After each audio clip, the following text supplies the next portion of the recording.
رب اشرح لی صدری ویسر لی امری واحلل عقدۃ من لسانی یفقہوا قولی۔ السلام علیکم ورحمۃ اللہ وبرکاتہ۔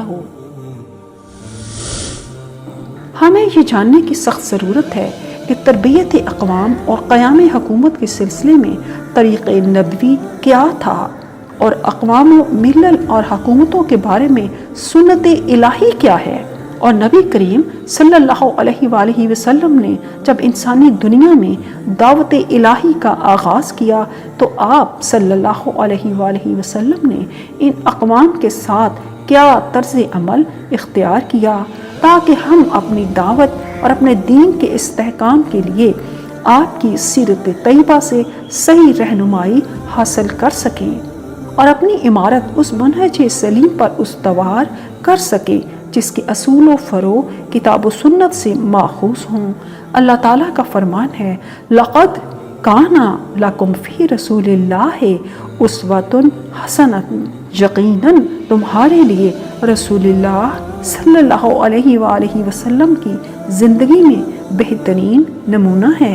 قوم کی تربیت اور قیام حکومت کے لیے نبی کریم صلی اللہ علیہ وآلہ وسلم کا طریقہ متوازن، ہمہ گیر، ہمہ جہت اور اس نظام الہی کے ماتحت تھا جو معاشروں کے استحکام، قوموں کی زندگی اور حکومتوں کی تعمیر میں کار فرما رہا ہے۔ آپ صلی اللہ علیہ وآلہ وسلم نے اس سلسلے میں انتہائی حکمت اور اعلیٰ درجے کی ذہانت کا مظاہرہ کیا۔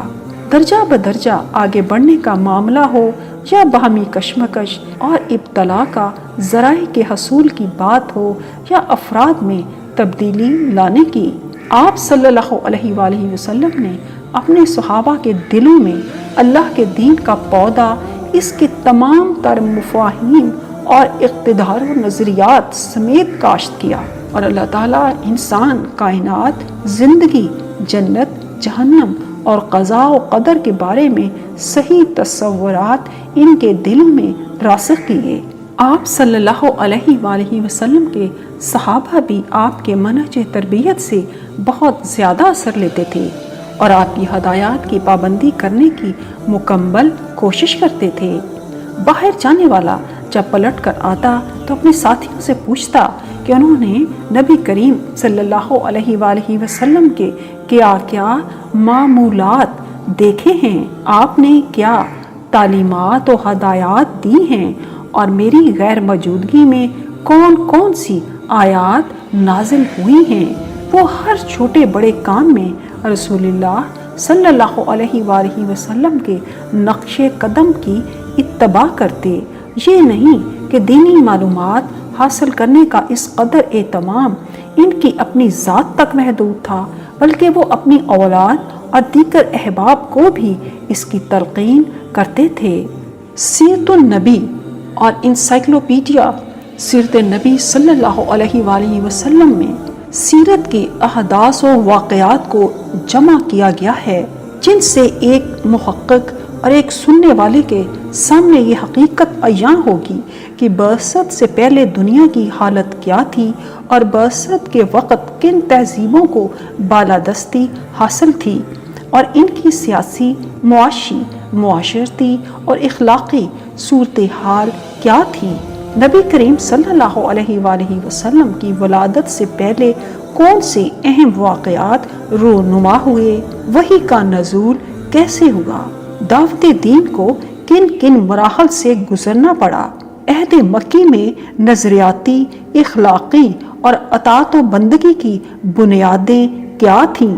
دعوت کے کام میں رکاوٹ ڈالنے کے لیے مشرکین نے کون کون سے حربے اختیار کیے، مسلمانوں نے حبشہ کی جانب ہجرت کیوں اور کیسے کی، نبی صلی اللہ علیہ وآلہ وسلم کو سفر طائف میں کیا کیا صعوبتیں برداشت کرنی پڑیں، اسراء و معراج کی صورت میں کیا کیا انعامات حاصل ہوئے، تبلیغی دورے کیسے ہوئے اور ان کے نتائج کیا نکلے، اہل یثرب کی جانب سے خیر کے کارواں کیسے چلے اور روشنی کی کرنیں کس طرح نمودار ہوئیں، کن کن مراحل سے گزر کر ہجرت نبوی کی تکمیل ہوئی۔ سیرت انسائکلوپیڈیا حضرت محمد صلی اللہ علیہ وآلہ وسلم اور سیرت النبی صلی اللہ علیہ وآلہ وسلم کے واقعات کے ساتھ ساتھ ان سے حاصل ہونے والے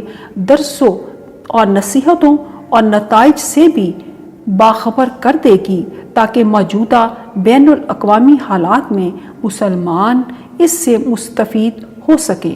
ایک محقق اور ایک سننے والا نبی کریم صلی اللہ علیہ وآلہ وسلم کی مدینہ آمد اور دار آخرت کی طرف رحلت تک مکمل مدنی زندگی سے بخوبی آگاہ ہو جائے گا، اور آپ صلی اللہ علیہ وآلہ وسلم کی خدا داد صلاحیتوں کو جان لے گا کہ آپ نے کس طرح معاشرے کو ٹھوس بنیادوں پر استوار کیا، تربیت کیسے کی، قیام حکومت کے لیے کن کن وسائل کو اختیار کیا، اور داخلی و خارجی دشمنوں کا کس طرح مقابلہ کیا۔ جستجو کرنے والا یقیناً نبی کریم صلی اللہ علیہ وآلہ وسلم کی اس ذہانت و فطانت سے روشناس بھی ہوگا، جس کا مظاہرہ آپ صلی اللہ علیہ وآلہ وسلم نے معاشرے کو سنوارنے، اہل کتاب کے ساتھ تحریری معاہدے کرنے، جہادی تحریک پیدا کرنے اور معاشی گتھیاں سلجھانے میں کیا، اور کس احسن انداز میں آپ نے اس دین کے تمام تصورات کو مسلمانوں کے دل و دماغ میں پختہ کیا، جو انسانیت کو گمراہی کے اندھیروں سے نکالنے، بتوں کی عبادت سے نجات دلانے اور حکیم و برتر ذات کے عطا کردہ ضابطۂ حیات پر لانے کے لیے آیا تھا۔ سیرت انسائکلوپیڈیا اور سیرت نبی صلی اللہ علیہ وآلہ وسلم میں کافی اختصار کے باعث فرزندان اسلام کے ذہنوں میں جو سوالیہ نشان رہ جاتے ہیں، ایک محقق اور ایک سننے والا اور سمجھنے والا ان کا حل تلاش کرنے کی کوشش کرتا ہے۔ کوئی بھی شخص اس وقت تک کما حقہ سیرت کو نہیں سمجھ سکتا جب تک قرآن کریم اور سنت مطہرہ کا مطالعہ نہ کرے۔ جس قدر کوئی ان کا مطالعہ کرے گا، اسی قدر اس کا نبی کریم صلی اللہ علیہ وآلہ وسلم سے تعلق پیدا ہوگا۔ سیرت انسائکلوپیڈیا حضرت محمد صلی اللہ علیہ وآلہ وسلم اور سیرت النبی صلی اللہ علیہ وآلہ وسلم کو سننے کے بعد ہر شخص یہ محسوس کرے گا کہ فہم قرآن کی گہرائی تک رسائی حاصل کرنے کے لیے اس میں وافر رہنمائی موجود ہے، کیونکہ قرآن کا سیرت نبوی کے ساتھ گہرا تعلق ہے۔ جیسا کہ قرآن حکیم میں غزوہ بدر، غزوہ احد، غزوہ احزاب، غزوہ بنی نذیر، صلح حدیبیہ اور غزوہ تبوک کا تذکرہ موجود ہے، اور اسے سمجھنے کے لیے سیرت کے مطالعے کی اور انسائکلوپیڈیا سیرت محمد صلی اللہ علیہ وآلہ وسلم کی اشد ضرورت ہے۔ سیرت انسائکلوپیڈیا سے یہ بھی واضح ہوگا کہ ان واقعات میں ہمارے لیے کیا درس اور نصیحتیں ہیں، فتح و ناکامی سے متعلق اللہ تعالیٰ کا کیا ضابطہ ہے، اور قرآن حکیم نے مختلف حوادث و واقعات کے دوران امراض قلوب کا علاج کس انداز سے کیا ہے۔ سیرت نبوی میں ہر قوم کے لیے ایسی رہنمائی موجود ہے جس سے وہ اچھے انداز میں زندگی گزار سکے۔ یہ ہر زمان و مقام میں کارگر ہونے کے ساتھ ساتھ اصلاح احوال کی صلاحیت سے مالا مال ہے۔ تصنیف و تالیف کرنے والوں کی بے پناہ کوششوں کے بعد اللہ تعالیٰ نے مجھے یہ اعزاز بخشا ہے کہ میں ان کے درس و نصائح اور ثمرات کو جمع کروں اور انہیں خوبصورت انداز میں ریکارڈنگ کی صورت میں آپ کے سامنے پیش کروں اور آسان اسلوب کے ساتھ پیش کروں، تاکہ ہر ایک کی سمجھ میں بآسانی سیرت انسائکلوپیڈیا اور سیرت النبی حضرت محمد صلی اللہ علیہ وآلہ وسلم آ سکے۔ عملی سیرت سے مراد وہ سیرت ہے جو نبی کریم صلی اللہ علیہ وآلہ وسلم کے فرامین و معمولات کا مجموعہ ہے، اور وہ سیرت جس کا قرآن متقاضی ہے۔ اسے ایک مرتب طرز زندگی کی صورت میں پیش کرنے سے قوم کے نونہالوں کو وافر علم، عمیق فقاہت اور توانا دینی جذبہ حاصل ہوگا۔ اس سے روح کو غذا حاصل ہوگی، عقلوں کی اعلیٰ تربیت ہوگی، دلوں کو زندگی ملے گی اور نفوس کو پاکیزگی حاصل ہوگی۔ دعوت اسلامیہ کی نشر و اشاعت کے لیے جن چیزوں کی ضرورت ہے، اس کے ہر پہلو کے لیے سیرت نبوی میں رہنمائی موجود ہے۔ نبی کریم صلی اللہ علیہ وآلہ وسلم نے رفیق اعلیٰ کے پاس جانے سے پہلے ہر اس انسان کے لیے بے شمار نمونے چھوڑے ہیں جو آپ صلی اللہ علیہ وآلہ وسلم کے نقش قدم پر چلنا چاہتا ہو، خواہ وہ دعوت و تربیت کا میدان ہو یا تعلیم و ثقافت کا، جہادی امور ہوں یا زندگی کے کسی بھی شعبے سے تعلق رکھنے والے معاملات ہوں۔ سیرت رسول کا گہرائی سے سمجھنے سے مطالعہ خلق عظیم کے اس خزانے تک پہنچانے میں مددگار ثابت ہوتا ہے جس کی وجہ سے رسول اللہ صلی اللہ علیہ وآلہ وسلم ہر انسان سے ممتاز ہیں۔ اسی طرح آپ کے ان اوصاف حمیدہ کی معرفت بھی حاصل ہوگی جن سے آراستہ رہ کر آپ نے اس دنیا میں زندگی بسر کی۔ آپ صلی اللہ علیہ وآلہ وسلم کی سیرت ان اشعار کا منہ بولتا ثبوت ہے۔ وَأَحْسَنَ مِنْكَ لَمْ تَرَ قَطُّ عَيْنِي وَأَحْسَنَ مِنْكَ لَمْ تَرَ قَطُّ عَيْنِي وَأَجْمَلَ مِنْكَ لَمْ تَلِدِ النِّسَاءُ خُلِقْتَ مُبَرَّئًا مِنْ كُلِّ عَيْبٍ كَأَنَّكَ قَدْ خُلِقْتَ كَمَا تَشَاءُ۔ تجھ سے زیادہ حسین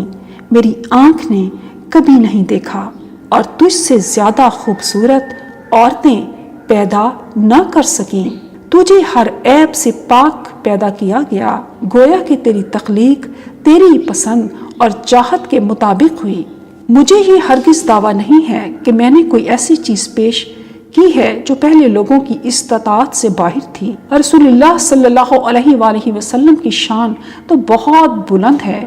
اور آپ کی سیرت کے بہت سے نمایاں پہلوؤں کو روشناس کروانے کے لیے ایسے شخص کی ضرورت ہے جو رقیق القلب ہو، زود فہم ہو، اعلیٰ ذہانت کا مالک اور پختہ ایمان کا حامل ہو۔ اور میرا یہ دعویٰ بھی نہیں ہے کہ میری یہ جد و جہد اکمل اور ہر عیب سے پاک ہے، کیونکہ یہ تو انبیاء اور رسولوں کا مقام ہے۔ جو یہ سمجھتا ہے کہ اس نے تمام علوم کا احاطہ کر لیا وہ جاہل ہے۔ اللہ نے سچ فرمایا،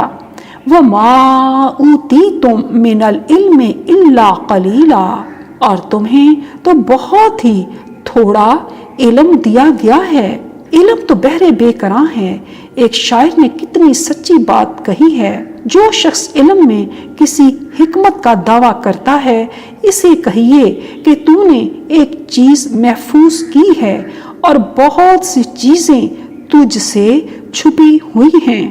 میں آخر میں اللہ تعالیٰ سے دعا کرتی ہوں کہ میرا یہ عمل خالص اس کی ذات کے لیے ہو